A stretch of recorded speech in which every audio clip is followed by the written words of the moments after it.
guys, if you're looking to support the LocsNLoad YouTube channel, I would like for you guys to go to LocsNLoadFirearms.com and support the channel that way by purchasing a t-shirt or one of the other merches on there.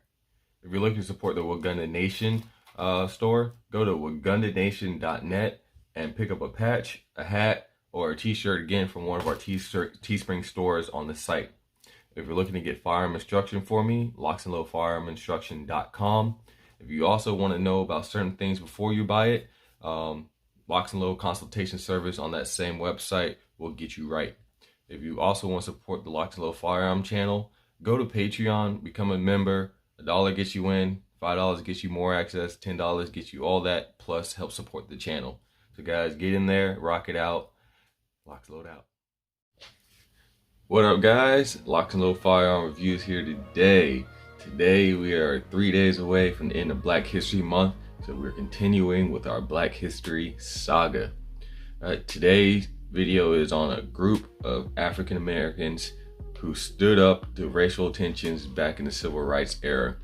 A lot of us have heard of these people, a lot of us haven't. A lot of us have heard the name, but we don't really know the inner workings and the details of this organization. So we're going to delve a little bit into that today. So I want to start off with a little excerpt from a book called We Walk Like Men. If you know the name of that book, you know where this is going, right? So starting off. On a sultry July evening in 1965, a caravan of cars driven by members of the Ku Klux Klan barreled into a predominantly black neighborhood of Bogalusa, Louisiana, as they had done countless nights before. The 25-car motorcade sometimes sped, sometimes cruised ominously through the streets.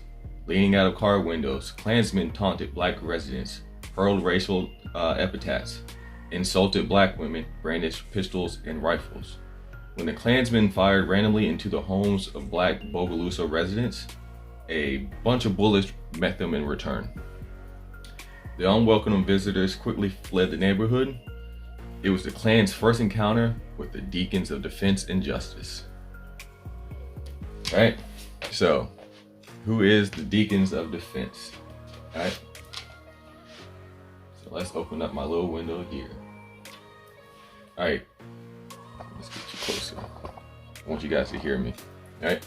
So the Deacons of Defense and Justice is an armed African American self-defense group founded in November 1964. During the Civil Rights era in the United States. In the mill town of Jonesboro, Louisiana, on February 21st, 1965, the day of Malcolm X's assassination, the first affiliated chapter was founded in Bogalusa, Louisiana, followed by a total of 20 other chapters in this state, Mississippi, and Alabama. It is intended to protect civil rights activists and their families. They are threatened both by white vigilantes and discriminatory treatment by police under Jim Crow laws. The Bogalusa chapter gained national attention during the summer of 1965 in its violent struggles with the KKK. Right? So, the Deacons of Defense was not the first group of African Americans to arm themselves in defense, but in 1964 they were the first to organize as a force. In many areas of the Deep South, local KKK chapters and other white insurgents operated outside the law. A white-dominated police force practiced discrimination against blacks in Jonesboro, an industrial town in northern Louisiana. The KKK harassed local activists, burned crosses on the lawns of African American voters, and burnt down 5 churches, a Masonic hall, and a Baptist center. Okay. So the scholar, I'm gonna put their name down because I can't pronounce it, notes that in 1965, both the Student Nonviolent Coordinating Committee, the SNCC, and CORE, Congress of Racial Equality, supported armed self-defense.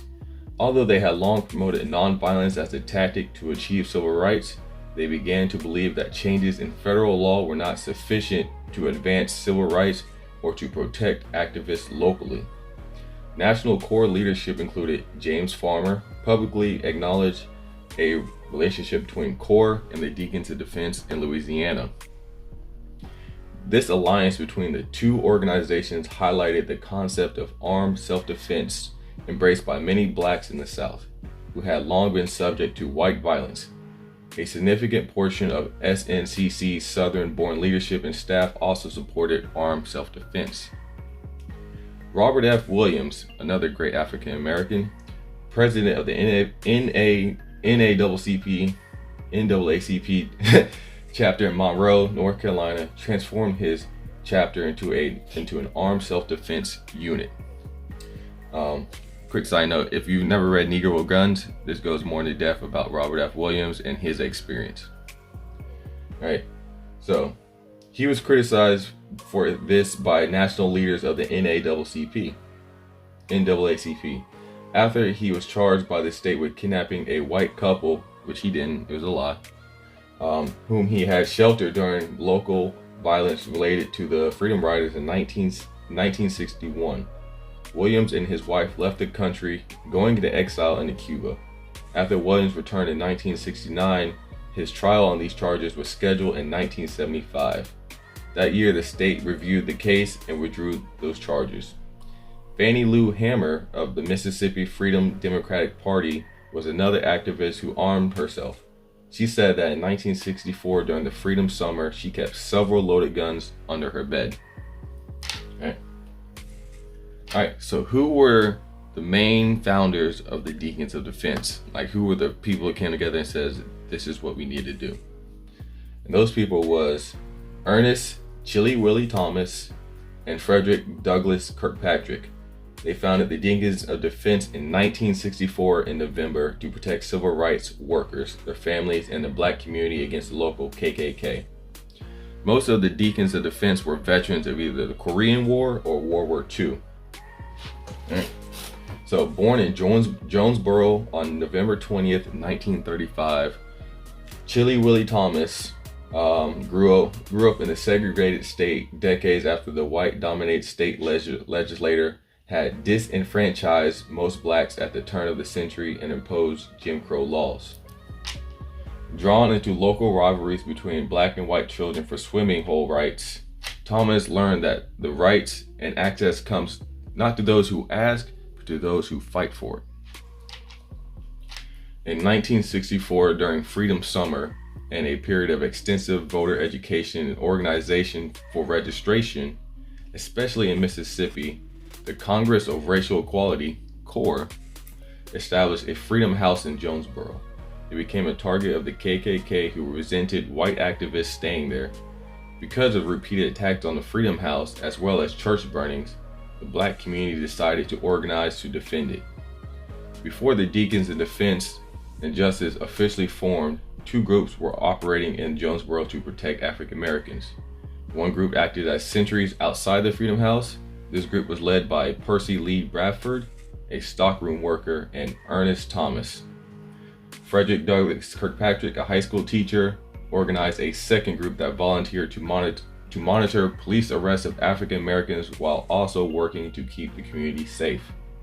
So they had one group protecting the house and one group going out in the community protecting the people. Right. Thomas was one of the first volunteers to guard the house. According to historian Lance Hill, Thomas was eager to work with CORE, but he had reservations about the nonviolent terms imposed by the young activists. Around this time, CORE began protesting the segregation of a public swimming pool as well as the Jonesboro Public Library. In response to the protest of a public swimming pool as well as the Jonesboro Public Library, in response to the protest, KKK and local police organized a caravan to intimidate the protesters and the African American community in Jonesboro. So Thomas and Kirkpatrick heard about this, and so they organized a 20-man group to protect the citizens of Jonesboro, effectively starting the Deacons of Defense. Right? So how does one become a Deacon of Defense back in the day? Well, the Deacons had a strict membership for all the people who applied. They accepted only males over the age of 21. They preferred married men with military service as well as registered voters. They did not take people who were considered hot-headed. They vigorously upheld the stance of only acting in self-defense. They continued guarding court as a means to further the overall civil rights agenda. Every member of the Deacons had to pledge his life to the defense of justice, black people, and for civil rights workers. Kind of like what you do at the NFAC. During the day, the men concealed their guns, but at night, they open carried them and was allowed by the law to discourage Klan activity at the site and in the black community. In early 1965, black students were picketing the local high school in Jonesboro for integration. They were confronted by hostile police ready to use fire trucks with hoses against them. A car carrying 4 Deacons arrived, and in view of the police, these men began loading their shotguns. The police ordered the fire truck to withdraw. This was the first time in the 20th century that an armed black organization has successfully used weapons to defend a lawful protest against an attack by law enforcement. In Jonesboro, the Deacons made history when they compelled Louisiana Governor John McKeithen to intervene in the city's civil rights crisis and required a compromise with city leaders, the first capitulation to the civil rights movement by a Deep South governor. All right, so when the guns come out, people act right. All right, so after traveling 300 miles to Bogalusa in southeast Louisiana on February 21st, 1965, Kirkpatrick Thomas and a core member working with local leaders to organize the first affiliated Deacons chapter. Black activists in the company Milltown were being attacked by the local and powerful KKK. The police and sheriff in Bogalusa, as well as most government organizations, were all infiltrated by the Klan.